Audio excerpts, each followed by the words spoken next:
Halo Royal Traders, berjumpa kembali dengan saya di Weekly Insight minggu ini. Hal terpenting yang harus diperhatikan di pasar minggu ini, setelah minggu lalu pasar keuangan berguncang karena bank sentral dan pemerintah meningkatkan perjuangan mereka melawan inflasi. Investor akan mempersiapkan diri untuk volatilitas baru di minggu ini.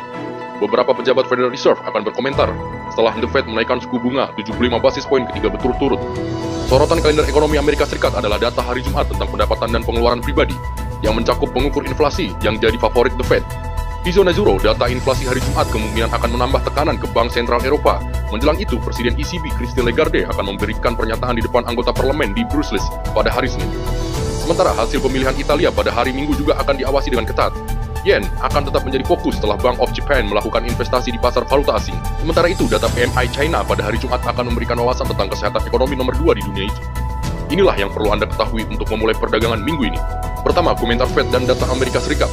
Presiden Fed St. Louis James Bullard, Presiden Fed Cleveland Loretta Mester, Kepala Fed Chicago Charles Evans, Presiden Fed Atlanta Raphael Bostic, dan Wakil Ketua Fed Lael Brainerd. Semuanya akan berkomentar selama minggu ini, dengan investor waspada untuk indikasi apakah kenaikan suku bunga 75 basis poin keempat berturut-turut akan menjadi di bulan November. Kalender ekonomi menampilkan laporan pesanan barang tahan lama, kepercayaan konsumen, bersama dengan data penjualan rumah baru dan tertunda. Sorotan kalender ekonomi adalah data Agustus tentang pendapatan dan pengeluaran pribadi pada hari Jumat yang mencakup indeks harga pengeluaran konsumsi pribadi, ukuran inflasi pilihan Fed. Kedua, aksi jual saham. Indeks utama Wall Street mengalami kerugian besar pekan lalu dengan Nasdaq turun 5,03% sampai dengan minggu kedua berturut-turut lebih dari 5%. Sampai dengan sementara S&P 500 berakhir turun 4,77% dan Dow Jones turun 4%. Dow Jones hanya nyaris menghindari bergabung dengan S&P 500 dan Nasdaq di pasar penurunan. Kekalahan di pasar obligasi menambah tekanan pada saham karena investor mengkalibrasi ulang portofolio mereka ke dunia dengan inflasi yang terus-menerus dan kenaikan suku bunga. Investor terkejut setelah Fed mengindikasikan pekan lalu bahwa mereka mengharapkan suku bunga Amerika Serikat yang tinggi akan bertahan hingga tahun 2023. Sementara data baru-baru ini menunjukkan bahwa ekonomi Amerika Serikat tetap relatif kuat. Investor khawatir pengetatan The Fed akan mengarahkan ekonomi ke dalam resesi. Selain kondisi keuangan yang semakin ketat di seluruh dunia, sentimen pasar telah terpukul keras oleh berbagai masalah lain termasuk konflik Ukraina, krisis energi di Eropa, dan wabah COVID-19 di China.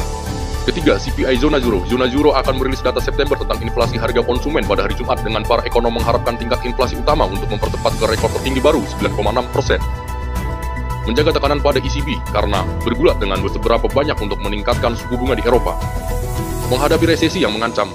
Menjelang itu, Presiden ECB Christine Lagarde akan memberikan pernyataan di hadapan Komite Urusan Ekonomi dan Moneter di Brussels pada hari Senin, di mana ia kemungkinan akan menghadapi pertanyaan tentang bagaimana rencana Bank Sentral untuk menavigasi pertempuran melawan inflasi karena blok tersebut menghadapi prospek sebuah resesi.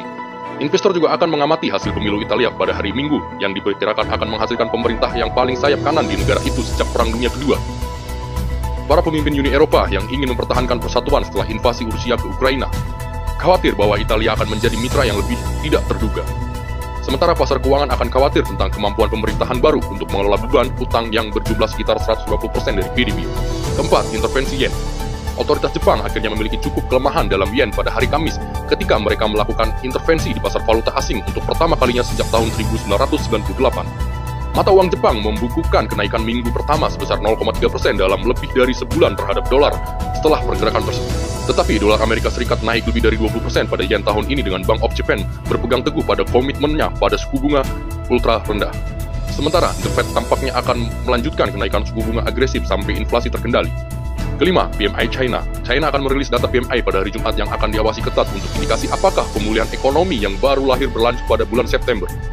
Data ekonomi baru-baru ini menunjukkan ketahanan pada Agustus, dengan pertumbuhan output pabrik dan penjualan retail yang lebih cepat dari perkiraan menopang pemulihan yang rapuh. Tetapi kemerosotan properti yang semakin dalam membebani prospek.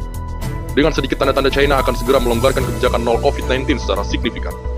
Beberapa analis memperkirakan ekonomi terbesar kedua di dunia itu hanya tumbuh 3% tahun ini, yang akan menjadi yang paling lambat sejak tahun 1976.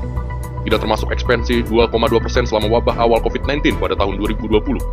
China telah mengumumkan berbagai langkah dukungan ekonomi sejak akhir Mei, tetapi penurunan cepat dalam yuan China terhadap dolar Amerika Serikat telah memperumit kasus dukungan moneter yang lebih longgar.